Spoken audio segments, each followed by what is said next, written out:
Російські окупанти намагаються наступати зі сходу, не припиняють ракетно-бомбових ударів та штурмують фортецю Азовсталь. За даними Генерального штабу, саме на Маріуполь ворог кинув основні зусилля. Також намагалися захопити Мар'їнку, що неподалік окупованого нині Донецька, але українські воїни відбили місто. Загалом на Донецькому та Луганському напрямках відбито 10 ворожих атак. Знищено при цьому 12 російських танків, 28 панцерників, по одній автівці та артилерійській системі. Дісталося і повітряним силам ворога. Знищено літак, гелікоптер, 6 безпілотників та крилату ракету. З Харківської області до пункту постійної дислокації, населений пункт Солоті Білгородської області, через важкі втрати окупанти вивели батальйонну тактичну групу 237-го танкового полку 3-ї мотострілецької дивізії 20-ї загальновійськової армії Західного військового округу для відновлення боєздатності. Не вщухають ворожі обстріли Харкова. Окупанти продовжують частково блокувати місто. На Слобожанщині рашисти намагаються поповнити запаси та перегрупуватися. А одну понівечену батальйонно-тактичну групу ворогу довелося вивести. Продовжується ведення бойових дій в районах населених пунктів Кремінна, Торське та Зелена Долина. Ворог здійснює перегрупування з метою подальшого наступу у напрямку на населений пункт Лиман. Противник намагається здійснювати наступ з метою просування вглиб населеного пункту Попасна. Після спроб штурму російськими окупантами в Рубіжному та Сєвєродонецьку до місцевої лікарні міста Новоайдар доправлено близько 130 поранених військовослужбовців противника.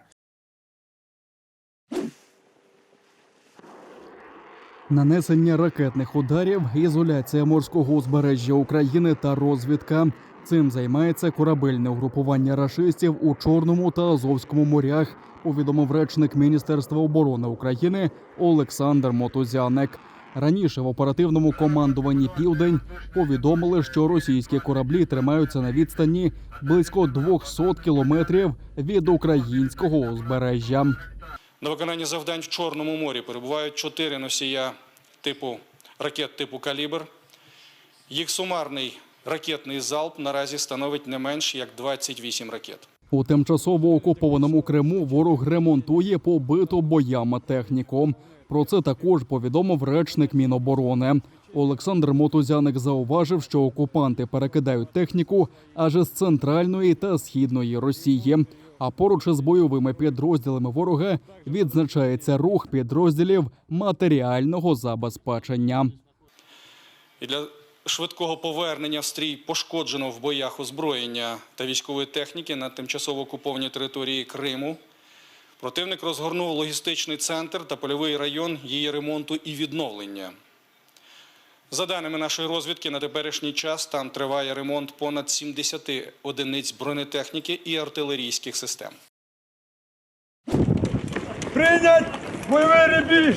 Перевага українського війська у тактиці та мудрості очевидна. А якби Україна мала доступ до необхідної зброї, уже б давно звільнила окуповані землі. Про це заявив президент України Володимир Зеленський. Він вважає несправедливим те, що Україна змушена просити зброю, яку партнери зберігають на складах. А зволікання з її наданням вартує життів тисяч українців. Якби ми отримали у перший же тиждень війни те, що отримуємо зараз, користь для України і для свободи в Європі була б більшою, я впевнений. І якщо ми отримаємо прямо зараз те, що у деяких партнерів заплановано для передачі Україні найближчими тижнями, це дозволить врятувати життя тисяч людей. Сподіваюсь, партнери почують цю тезу і зрозуміють нарешті, що кожен день має значення. Будь-яке зволікання з допомогою Україні призводить до того, що окупанти отримують можливість вбити більше українців. Російська армія цілеспрямовано вбиває цивільних, нищить житлові квартали та інфраструктуру. Глава держави упевнений, що окупанти впишуть себе у світову історію як чи не найбільш варварську та нелюдську армію. Це вже фірмовий почерк російської армії. І це така підлість, яка на покоління позначить російську державу як джерело абсолютного зла. А коли ще запрацює спеціальний трибунал для засудження усіх винних у воєнних злочинах, російський паспорт означатиме в будь-якій впевненій країні тільки одне – однозначний осуд від усіх порядних людей. Змогла пережити нацистів, але не змогла рашистів. У Маріуполі, ховаючись від російських бомб, померла Ванда Об'єдкова, яка пережила нацистську окупацію. Про це повідомили в меморіальному музеї Аушвіц-Біркенау. Там кажуть, що у віці 10 років Ванда Об'єдкова пережила окупацію Маріуполя нацистами, ховаючись у підвалі. Через 81 рік вона померла у підвалі у тому ж місті, ховаючись від російських окупантів. Нагадаю, у березні у Харкові внаслідок російського обстрілу загинув 96-річний Борис Романченко, який зумів вижити у кількох нацистських концтаборах.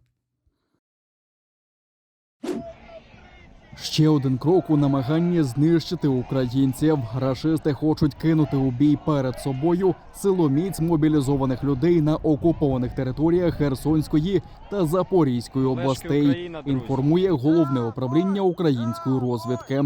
Спочатку окупанти хочуть провести фейкові референдуми, а тоді оголосити про злочинну мобілізацію українців.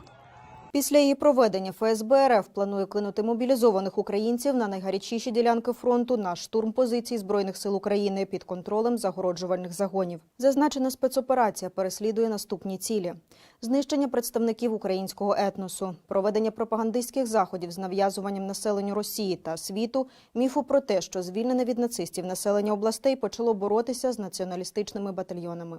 Це ще один злочин путінського режиму проти України та доказ геноциду, що проводиться проти української нації. Вдалося домовитися про гуманітарний коридор із Маріуполя. За словами віце-прем'єрки Ірини Верещук, блокадне, ущен знищене росіянами місто зможуть залишити жінки, діти та люди похилого віку. Колона рухатиметься за маршрутом Маріуполь, Мангуш, Бердянськ, Токмак, Оріхів, Запоріжжя. Збори було анонсовано на 14-ту годину. Утім, поки даних щодо успішної евакуації немає. Один із мостів Праги перейменували на честь Героя України Віталія Скакуна. Про це повідомив український посол у Чехії Євген Перебийніс.